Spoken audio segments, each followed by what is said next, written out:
Meet the children of Marie Antoinette, once the pride of the French royal family, but ultimately the youngest casualties of a nation in turmoil.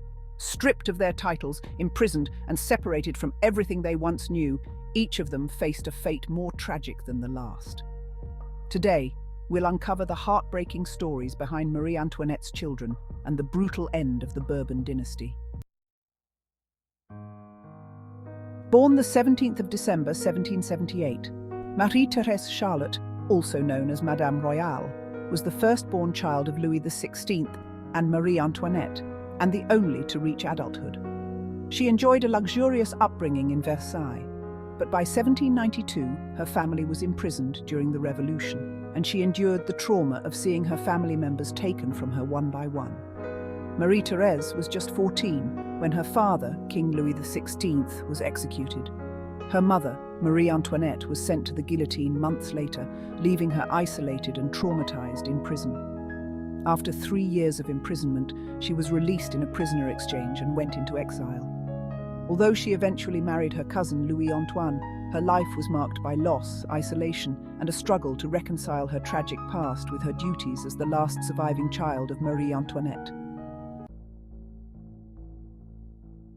Louis-Joseph, born the 22nd of October 1781, was Marie Antoinette's first son and the original heir to the throne. He was frail from birth, suffering from a spinal deformity that caused him physical discomfort and illness.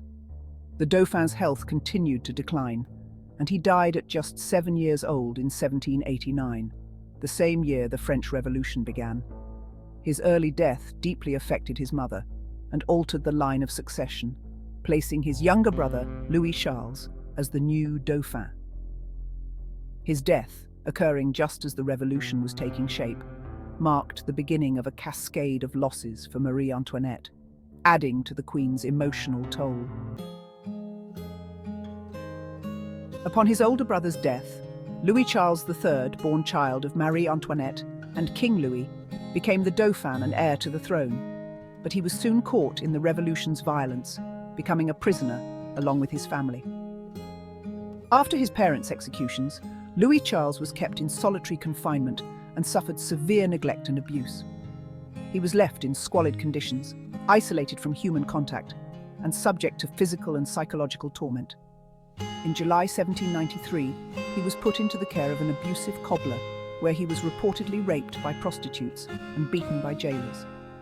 It is said that the young prince was forced to accuse his mother and aunt of sexual assault while in the care of the cobbler, with the allegations then used by the revolutionaries to sentence Marie Antoinette to death. Louis XV died at just 10 years old after suffering TB.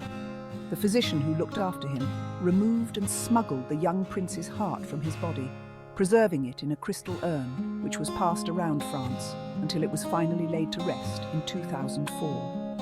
His death symbolized the end of the royal Bourbon line, and rumors of his survival persisted, leading to various pretenders who claimed his identity in later years. Sophie Hélène was the youngest of Marie Antoinette's children, born in 1786. She was a delicate child and suffered from various health issues. Sophie's life was brief, as she succumbed to illness in 1787, just before her first birthday. Her death, though often overlooked in history, added another layer of sorrow for Marie Antoinette, who was beginning to feel the weight of her family's uncertain future. Sophie's short life serves as a reminder of the fragile nature of royal children's lives at the time and foreshadows the terrible fate that awaited her siblings.